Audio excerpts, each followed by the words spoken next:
A gente está de volta aqui para trazer hoje uma conversa com o candidato Ulisses Maia, ele que é candidato pelo PDT à Prefeitura de Maringá. Ulisses, seja muito bem-vindo, bom dia. Bom dia, Ronaldo, bom dia a todos que acompanham mais essa entrevista.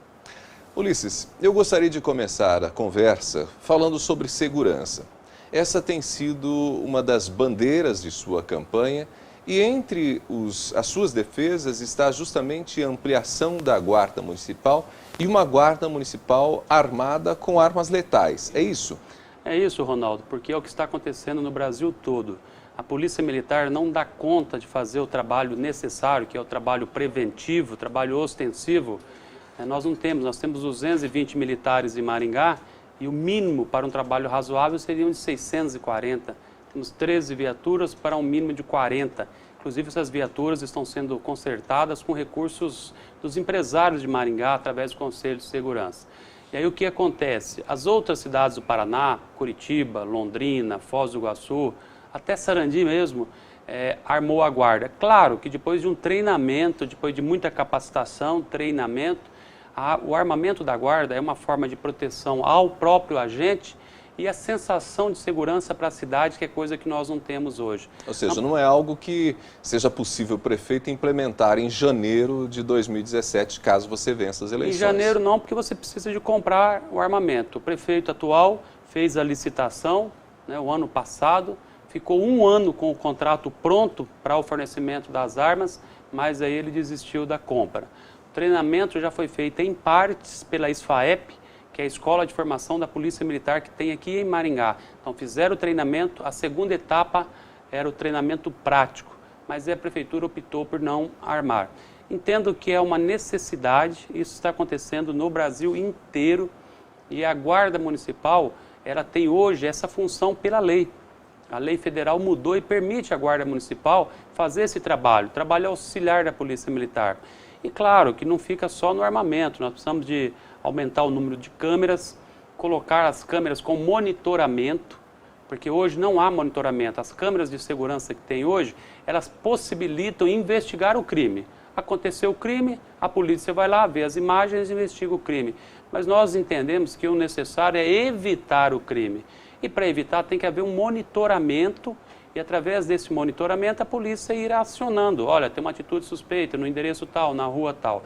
E sem contar que nós precisamos melhorar a qualidade dessas câmeras, que hoje, por exemplo, a câmera de segurança não lê a placa do veículo. Isso tudo contribui para que a situação da insegurança em Maringá e a marginalidade cresça. Sarandi está diminuindo os números de marginalidade. Então essa é uma forma que nós encontramos, colocar alguns módulos necessários em lugares de grandes movimentos, terminal, por exemplo. Terminal à noite, depois das 6, a hora que escurece, é insustentável a situação. Não tem viatura, não tem segurança nenhuma e a população está sofrendo bastante. Você pensa então numa guarda, inclusive com atuação no período noturno? Claro, tem que ser a guarda... Saídas, por exemplo, em instituições de ensino. Isso, ela vai fazer o trabalho auxiliar ao da Polícia Militar. Trabalho em conjunto. Você citou instituições de ensino, nós estamos vendo uma série de assaltos, de tentativas até de estupros ali na região da UEM. É uma região escura, é uma região muito grande, então nós, ali nessa região da Zona 7 da UEM, tem previsão de módulo da guarda, um módulo no terminal e alguns outros locais populosos. O gasto não é muito comparado com o benefício que nós vamos trazer para a população, porque andando pelos bairros é muito comum os assaltos, os roubos, quer dizer, a pessoa trabalhando chega em casa e vê a sua casa inteira assaltada. É uma situação, o comércio sendo assaltado demais, a gente sabe que não basta isso, precisamos trabalhar na causa do problema. Mais de 80% de todos os crimes têm envolvimento com as drogas, então também temos que pensar em políticas públicas para combater as drogas, trabalhar na educação dessas crianças, dos adolescentes, ocupar o tempo deles de forma saudável, porque muitas vezes ficando só meio período na escola, eles acabam ficando ali no bairro, em casa, sozinhos, o pai e a mãe está trabalhando sem atividade cultural, sem atividade esportiva, isso acaba aumentando também a criminalidade. Você citou aquela região da UEM, por exemplo, como uma região bastante escura.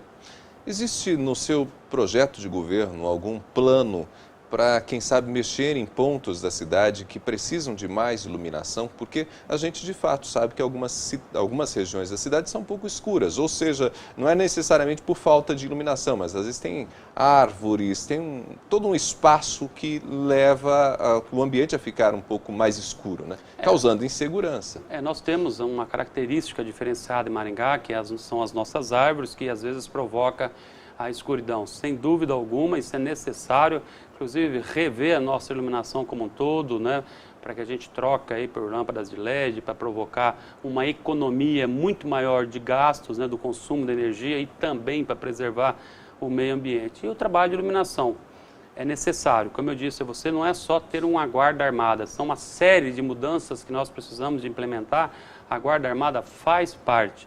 Agora, a realidade é que se nós não armarmos a guarda, como manda a Lei Orgânica de Maringá, porque a Lei Orgânica aqui determina a obrigatoriedade de armar a guarda. Se nós não fizermos isso, a nossa guarda fica muito fragilizada. Porque como que o nosso guarda municipal vai enfrentar uma situação de um assalto, de um roubo, onde enfrentar um bandido que está altamente armado, né? Ela acaba não tendo o respeito necessário que a guarda tem que ter. Então isso tudo também é para fortalecer a guarda, valorizar, né? Tem algumas mudanças que a lei de legislação previu. Em relação à universidade, eu recebi a pauta de reivindicações da comunidade universitária. Nós temos que trabalhar em conjunto. A universidade, a UEM, está com muita dificuldade para as suas despesas de custeio, manutenção. O governo cortou recursos que vinham para a universidade. Nós temos vários prédios inacabados, né, dentro da universidade, obras paradas. Precisamos de ter um olhar também para a UEM. Bom, você pensa essa guarda municipal com qual tamanho, qual efetivo? Nós fazemos uma avaliação de que precisaríamos de 200 novos agentes. 200 novos agentes. Nós vamos exonerar aí praticamente 400 cargos comissionados. Nós teremos uma economia de aproximadamente 20 milhões por ano. Em 4 anos são 80 milhões. E quando a gente fala em armar a guarda, não é tanto recurso assim, não é... O problema maior é você treinar o agente, né? A Guarda de Londrina, com quem eu conversei, fui estudar e levantar os avanços que aconteceram em Londrina, eles foram treinados, por exemplo, no tiro de guerra. Então, nós temos mecanismos para treinar a guarda. Então, claro que nós temos que aumentar, né, 200, eu acho que seria uma forma de dar uma tranquilidade para a população de Maringá. Agora, não deixando também de cobrar do governo do estado, porque nós temos a ISFAEP, que é uma escola que forma os policiais militares aqui em Maringá. Temos hoje 120 aproximados formandos que estão prontos para o treinamento nas ruas, prontos para começar. Sabe por que não começou até agora? Porque não tem fardas. Essa é a realidade, não tem farda. Temos 120 formandos da Polícia Militar na ISFAEP prontos para trabalhar e não tem farda. Então a gente percebe que o governo do estado está muito ausente em relação a Maringá. O senhor falou sobre a questão do corte de comissionados e a gente está falando, evidente, aqui sobre um aumento do número de guardas, enfim. No que diz respeito à estrutura administrativa, hoje um dos grandes problemas é dar conta da lei de responsabilidade fiscal, fazer a folha de pagamento ficar dentro daquele limite, inclusive, estabelecido pela lei. Eu gostaria de saber como que o senhor pensa justamente essa questão da estrutura administrativa. Quantos cargos comissionados o senhor pretende ter em sua gestão? Máximo 150 por aí. São 516 hoje. Nós traremos para 150 aproximadamente. São muitos cargos comissionados. Os servidores de carreira não aguentam mais ganhando ali 1.050, que tem muitos que ganham 1.050, R$1.300, e vê do lado dele aí pessoas ganhando 7.000, 8.000 reais sem nenhuma qualificação. Claro que não podemos generalizar, tem muitos cargos comissionados que são pessoas boas, competentes, mas tem uma diversidade de cargos comissionados que o objetivo é cabo eleitoral de luxo. A cada 2 anos faz campanha para os candidatos do grupo. E o grupo consegue muitos partidos por conta de dar cargos de confiança para eles. Ou seja, quem está pagando o salário desses indicados dos partidos políticos é a população consumindo aí 30 milhões de reais por ano. Então nós faremos essa mudança. Os que permanecerem serão preenchidos por critérios técnicos. Então, critérios técnicos profissionais, não será critério político, critério eleitoral, apenas para entender o interesse de grupo. Não temos acordo com partidos nenhum. O partido que está com a gente, o Partido Verde, indicou o candidato a vice-prefeito. Temos 2 pequenos partidos, o Partido Ecológico Nacional e o Partido da Pátria Livre. São os 4 que estavam com a gente no primeiro turno, mas sem nenhum compromisso de troca de cargos. Agora, para o segundo turno, nós temos muitos eleitores, muita gente apoiando nós, mas sem acordos com partidos políticos, com nenhum.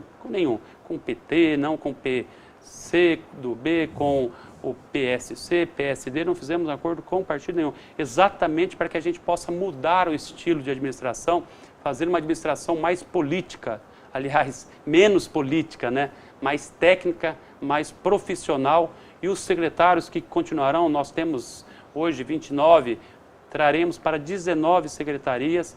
Entre essas 19, nós vamos fazer critérios técnicos na sua indicação. Nomes referendados pela sociedade, pessoas que têm uma conduta irrepreensível, né, que têm a ficha limpa. Não podemos encher a prefeitura de pessoas condenadas, pessoas com processos na justiça por improbidade administrativa. Isso é um mau exemplo que nós damos ao serviço público. Bom, nós estamos já quase concluindo a conversa com o candidato Ulisses Maia, e eu gostaria de fazer uma última pergunta, e é de um assunto um pouco mais delicado. Ontem nas redes sociais nós tivemos uma repercussão bastante grande em virtude de uma declaração que o senhor fez em relação a uma jornalista que está na campanha do seu adversário, do candidato Silvio Barros, a jornalista Elaine Guarnieri. Eu gostaria de saber do senhor o que aconteceu, o que motivou a fala do senhor. Primeiro, que é bom a gente esclarecer que o que está divulgando na internet não é bem o que aconteceu. A internet existe muita especulação, existe muitos exageros. É importante dizer que eu passei o final de semana, mais uma vez, sendo ferozmente atacado pelo adversário, escondido atrás dessa repórter. Essa repórter, que eu tenho todo o respeito por ela, ela era da Rede Globo, apresentava o jornal. E aí o que acontece? O adversário, ardilmente, contratou ela, coloca ela na televisão, sem assinar as inserções, nós já derrubamos na justiça, sem assinar as inserções, e usa ela para dar a impressão que é uma propaganda da televisão, que é uma notícia de jornal, nos atacando. Quer dizer, além deles baixarem o nível da campanha, além deles passarem para o ataque, o jogo sujo, que a população não gosta, não assume.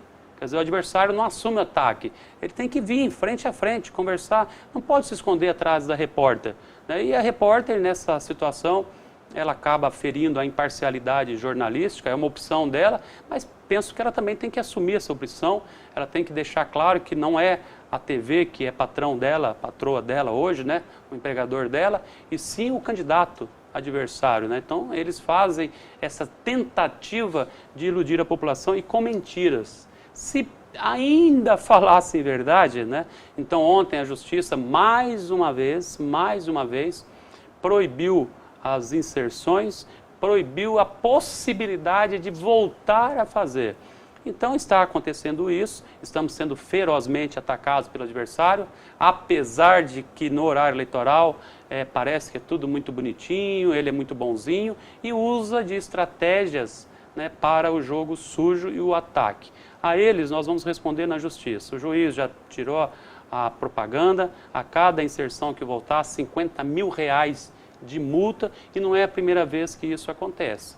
Então é importante a gente esclarecer isso, nesse momento de tensão muito grande, talvez eu não fui muito delicado com ela, mas não é o que estão divulgando. Não é o que estão divulgando. Fizeram lá uma divulgação orquestrada, né? Nós temos, por exemplo, o WhatsApp do grupo deles, que orienta até a distribuição, né? Então é um trabalho orquestrado na internet, é um trabalho que é feito só para nos prejudicar. Mas aí a gente vai na televisão, mostra a nossa ficha, por exemplo, de que não tenho processos, de que nunca recebi nenhuma condenação em toda a história da minha vida, né, com 30 anos de vida pública. Estará hoje nas inserções, nós estaremos mostrando as certidões, vamos ver as certidões, vamos verificar os processos. Então nunca tive nenhum processo. Querem nos associar ao PT, né? O PT soltou nota dizendo que não nos apoia, não apoia ninguém. O PT já deixou isso claro, outro candidato que disputou deixou claro. né? E nós falamos inúmeras vezes, não temos apoio de partido nenhum. E eles ficam insistindo apenas para nos atrapalhar. Ou seja, eles estão assim, de uma forma que não querem, né, deixar de forma nenhuma esses 12 anos que estão lá, querem continuar a qualquer preço. Mas eu vou manter a campanha limpa. A nossa campanha é do bem e convido eles para também fazer a campanha do bem. Esse é o candidato Ulisses Maia, conversou com a gente. Ulisses, seja sempre bem-vindo. Muito obrigado, até a semana que vem. Muito obrigado, Ronaldo. Nós conversamos com Ulisses Maia aqui dentro do nosso jornal.